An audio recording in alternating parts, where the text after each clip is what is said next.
Shri Ganesha Sharada Gurubhyo Namaha Ramaya Ramabhadraya Ramachandraya Vedase Raghunathaya Nathaya Sitaya Patage Namaha.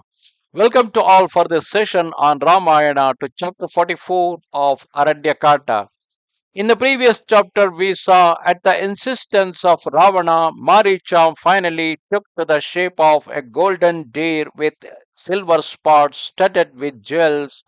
He attracted the attention of Sita, who was amazed at its appearance, called out Rama and Lakshmana, though Lakshmana cautioned that it is the illusion created by Maricha.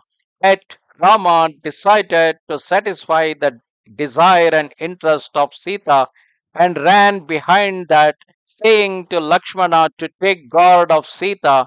But in case if that deer happens to be Maricha, yet he will going to kill that deer.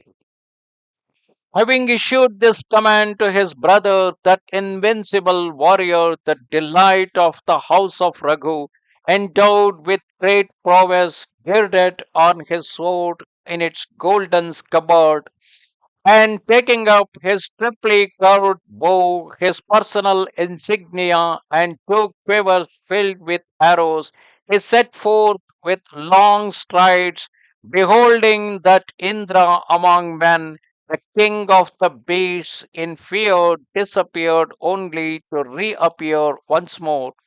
Girt with his sword and bearing his bow in his hand, Rama ran in the direction of the deer and beheld it in all its beauty close to him, bow in hand, fixing his eyes on the fawn as it fled into the forest.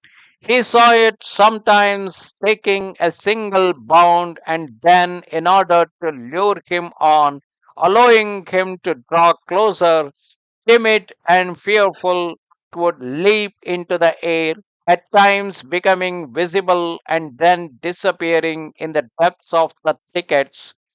As in the autumn, stray clouds pass through the moon's face, so that she sometimes shines in all her brilliance, and at others seems far away, so appearing and disappearing, Maricha in the form of a deer enticed Rama far from the hermitage.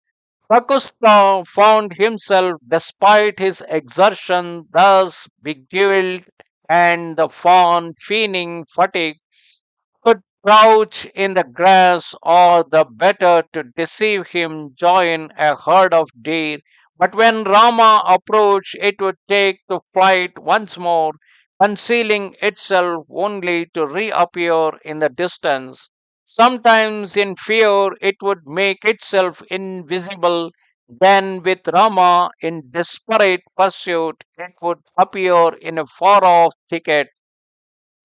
Thereupon, increasingly wrath, Rama drew out a death dealing glittering arrow more brilliant than the sun's rays, and placing it firmly on his bow, stretching it with great energy, let fly that shaft that resembled a fiery serpent. Losing that flaming arrow which resembled the lightning flash fashioned by Brahma himself, that marvelous shaft pierced the heart of Maricha, who had assumed the form of a deer. It, bounding into the air as high as a palm tree, the Titan fell mortally wounded and lay on the earth, having but a few moments to live. On the point of death, emitting a terrible cry, Maricha abandoned his assumed form. Recollecting the words of Ravana and reflecting on how to induce Sita to send away Lakshmana so that in her isolation she might be borne away, Maricha deemed the moment to be at hand, imitating Rama's voice, cried out, O Sita, O Lakshmana. Stricken to the heart by that extraordinary arrow discarding his deer's form, Maricha took on the huge shape of a titan. Then Rama, beholding that titan of formidable size, writhing on earth, about to die, his limbs covered with blood, remembered the words of Lakshmana and reflected the illusion created by Maricha, as spoken of by Lakshmana, is manifest. It is Maricha whom I have slain. What will Sita not do on hearing the cry of the stricken Titan? O Sita, O Lakshmana, to what a pass will the mighty Lakshmana now have come? Thus did the virtuous Rama reflect, his hair standing on the end, and having slain the Titan in the form of a deer and heard his cry, a great dread seized him. That grapple fawn being slain, Rama speedily killed and seized the carcass of another deer and hastened towards the hermitage.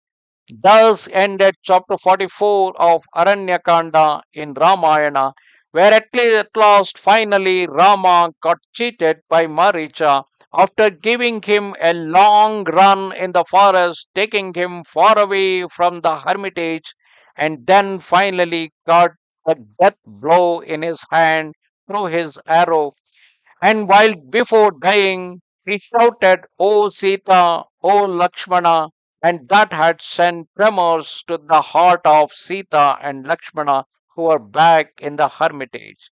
Namaste Sharada Devi, Kashmira Puramasini, Twamaham Prarthaye Nityam, Vidya Danancha Dehime. Goodbye.